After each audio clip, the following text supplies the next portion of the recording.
Faut-il vraiment croire à cette reprise chinoise? On en parle avec Laurence Lafont. Bonjour Laurence. Bonjour David. Rédacteur en chef de la lettre d'investissement Propos Utiles. On a eu ce chiffre PMI, comme on dit hier, l'activité manufacturière en Chine, qui a connu un rebond surprise donc sur le mois de mars.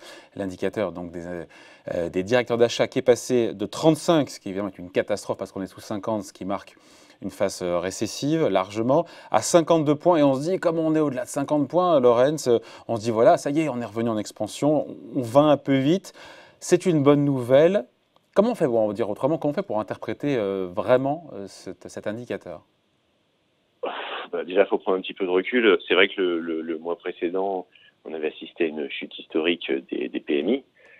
Alors, il y a deux PMI en Chine. Il y a un PMI de l'État officiel et il y a un PMI fait par le secteur privé, on va dire, par Markit. Les deux ont donné la même tendance, forte baisse en février. Et effectivement, un rebond au-dessus de 50 sur mars. Donc, mais 50, c'est la zone au-delà de laquelle ça veut dire que la croissance est de retour. Donc on se dit chic, c'est reparti. Forcément. Après avoir eu une économie totalement à l'arrêt en février, il est normal qu'on retrouve un petit peu d'élan sur mars. Effectivement, il ne faut pas surinterpréter. Quand vous regardez dans le détail, il y a notamment les commandes à l'export, sans surprise, qui restent négatives. Vu que vous avez quand même 3 milliards d'habitants dans le monde qui sont confinés, la Chine a beau redémarrer, peut pas redémarrer toute seule. Je sais que dernièrement, on a pas mal critiqué le fait qu'on était dépendant de la Chine, mais la Chine est aussi dépendante du reste du monde. Tout est lié et donc le redémarrage est, on va dire, encore étroit. L'économie est encore désorganisée. On parle de 70 à 80% des capacités qui sont parties. En même temps, vu qu'il n'y a pas de demande à l'étranger, il est normal que la reprise soit modérée, ce qui ne veut pas dire que la suite restera aussi modérée. Donc cette reprise de l'activité en Chine qui est partielle, ça ne veut pas dire que la Chine a retrouvé son niveau de croissance d'avant-crise. C'est ça en fait qu'il faut comprendre. Exactement. Alors il faut savoir aussi une chose, c'est qu'on n'a pas retrouvé le niveau d'avant-crise, mais le niveau d'avant-crise, on va dire que le rythme d'avant-crise était déjà en train de décliner. C'est-à-dire qu'avant même l'épisode du coronavirus, enfin, de décélérer, pas de décliner, de décélérer. Oui, tout à fait. Non, je parlais de la décroissance, oui, enfin de la croissance. Vous aviez, comme le disait le FMI, une économie structurellement en ralentissement. C'est-à-dire qu'il y a eu la guerre commerciale avec les États-Unis qui a pesé. Vous avez aussi les conséquences de nombreuses années d'investissement qui ont créé de surcapacité au lendemain de la crise de 2008. La Chine a énormément investi, s'est énormément endettée pour relancer l'économie. Et au bout d'un moment, cette croissance, effectivement, s'essouffle. Et c'est ce qu'on constatait avant l'arrivée du coronavirus. Donc, même si on retrouve l'économie précédant cette pandémie, on ne retrouvera pas une croissance de 6-7%. C'est fini. Je pense que la Chine a acquis une telle taille, de toute manière, qu'il est illusoire de croire qu'on va retrouver un tel rythme de croissance. D'ailleurs, le chiffre officiel est de 6, mais on parle plus en réalité de 3%. Ouais. Sachant que vous l'avez dit, hein, Laurence, le pays, en fait, il a un double problème. Les exportations, parce que voilà, une grosse partie de l'activité est tirée par ça. Effectivement, le reste du monde est confiné, enfin une partie. Donc c'est compliqué. Mais sur la demande intérieure, ça donne quoi? Les Chinois, ils ressortent de chez eux, ils se remettent à consommer puisque... Alors, ça nous donne un petit peu une idée de ce qui va arriver chez nous lorsque le confinement prendra fin, et j'espère qu'il prendra fin assez vite. C'est-à-dire que vous avez en Chine un impact en termes de revenus. Il n'y a pas les mêmes systèmes d'amortissement, il n'y a pas eu le même effet.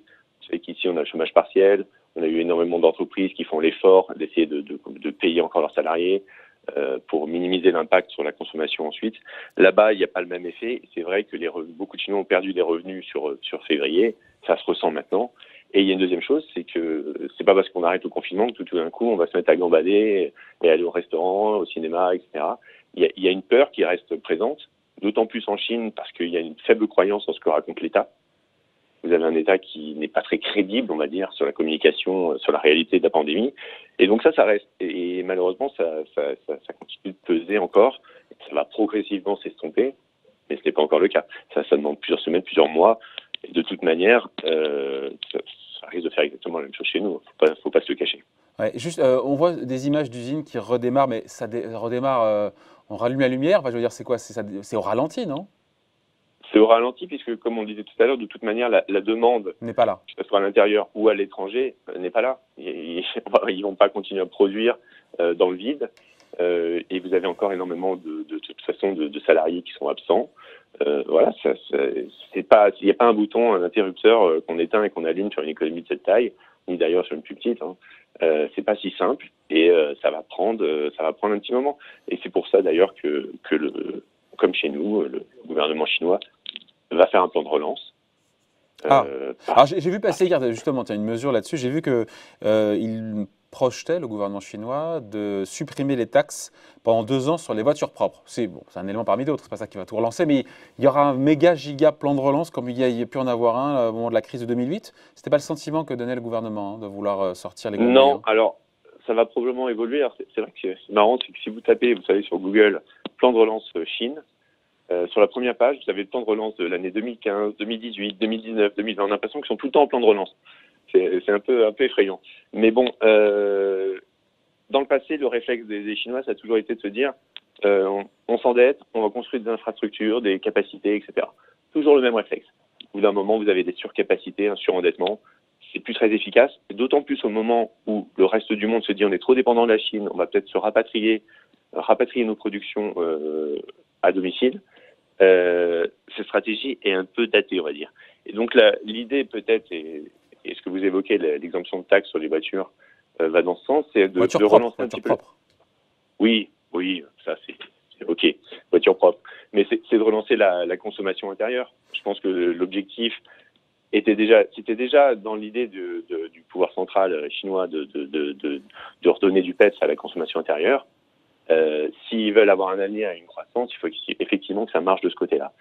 Donc ils ont fait ça, ils ont recentré les aides récentes sur les PME, les entreprises plus locales plutôt que les grands groupes. Ça a eu 130 milliards d'aides distribuées. Et vous avez même, on parle d'hélicoptères monnaie, vous savez, de plus en plus.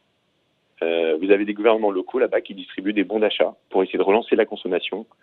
Donc c'est probablement plus par une relance plus équilibrée sur la consommation des Chinois que la Chine peut s'en sortir et peut redémarrer. Avec une banque centrale chinoise qui est derrière dans la coulisse à la manœuvre. Complètement, oui. Elle est restée par rapport aux banques centrales occidentales. Elle est restée très discrète ces dernières années. Elle en fait autant que ce que fait la Fed avec ses 4 000 milliards de dollars et la BCE avec son plan à 1100 milliards d'euros. Alors pas encore, elle n'a pas encore le même bilan, mais elle prend le même chemin. C'est-à-dire que tout de suite, vous avez eu un effort réalisé sur le coût de financement des banques, sur les injections de liquidités, ça c'était à court terme. Mais avant même, encore une fois, avant même le coronavirus, vous avez une banque centrale qui s'est lancée discrètement dans un assouplissement quantitatif. On en a assez peu parlé, c'est assez bizarre, mais vous avez une banque centrale chinoise aujourd'hui qui fait un assouplissement quantitatif, qui achète des actifs financiers pour essayer d'injecter des liquidités dans l'économie. Vu que votre interview avec Jacques Attali était assez courte, on a peut-être un petit peu de temps pour développer. Ouais. Vous êtes d'accord ? Oui, ne raccrochez pas, restez avec nous. Hein. En fait, elle a autorisé les banques à émettre des obligations perpétuelles. Des obligations perpétuelles qui sont assimilées à des fonds propres. Donc ça permet de recapitaliser les banques. Et ces obligations perpétuelles sont intégrées au bilan de la Banque centrale. Ouais. Voilà, c'est une petite manœuvre qui permet de recapitaliser les banques, de réinjecter des liquidités, de relancer le crédit, malgré ce surendettement. Et donc ça, une fois que vous êtes engagé sur ce terrain-là, vous ne pouvez guère faire demi-tour. Et je pense que la Banque centrale chinoise, effectivement, va gonfler son bilan, va soutenir le prix des actifs en Chine, comme ça a été fait en Occident, parce que sa croissance devient de plus en plus étroite. Et d'une certaine manière, c'est inévitable. Ça donne quoi sur les marchés d'actions chinois? Je ne sais plus quel expert qui était là sur ce plateau, enfin par téléphone en ce moment, me disait que ça avait rebondi, les marchés d'actions chinois. C'est vrai ça? Quand vous regardez le comportement des actions chinoises, il a été à peu près le même que sur nos places. C'est-à-dire qu'au moment de l'épidémie en Chine, vous avez une forte chute. Ouais. En revanche, ils ont eu un rebond quasi immédiat, quasi même complet. C'est-à-dire qu'en plus, l'État est intervenu via les fonds d'investissement, etc., pour soutenir les cours. Donc, en gros, depuis, ils se sont un peu effrités parce que le reste du monde est quand même dans un drôle d'état actuellement. Donc, la bourse chinoise s'est un peu effritée, mais elle se comporte beaucoup mieux que les places occidentales. C'est-à-dire qu'elle surperforme d'une certaine manière, grâce notamment, je pense... Tout en étant dans le rouge. Oui, tout en étant dans le rouge. Mais certainement pas dans les proportions proportion constatée de notre côté. Vous avez donc le QE qui soutient forcément le prix des actifs. Vous avez des taux en Chine qui étaient à 4% il y a encore peu de temps, qui sont à 2,6 et qui ne cessent de baisser. Quel taux? Lesquels? Sur quelle maturité? Les taux à 10 ans, de la Chine. Vous avez une pondération des actions chinoises, ça a été fait depuis 2 ans, qui augmente dans les indices MSCI. On n'en parle plus en ce moment parce que c'est plus vraiment le thème d'actualité, mais c'est un phénomène réel. C'est-à-dire qu'aujourd'hui, on est à 3-4% dans les indices MSCI pour les actions chinoises, contre plus de 50% pour les actions américaines. Vous voyez le déséquilibre entre la première et la deuxième puissance économique mondiale. Il y aura un effet de rattrapage de ce côté-là également. Donc ça va soutenir. Je pense que sur le court terme, effectivement, il y a une intervention de l'État qui masque la réalité sur les cours. Mais même à moyen terme, il y a une vraie dynamique possible. C'est paradoxal sur les actions chinoises. Vous avez vu des actions chinoises qui n'ont pas participé ces 10 dernières années à l'envolée des cours constatés ailleurs. Donc vous avez des valorisations qui sont assez, on va dire, correctes. Il y a eu un désengagement d'une certaine manière. Donc on part sur des actifs qui pourraient gonfler de manière décalée par rapport au reste des places mondiales. Donc on se dit quoi en retour à la case départ? Est-ce qu'il faut vraiment croire ou pas cette reprise chinoise?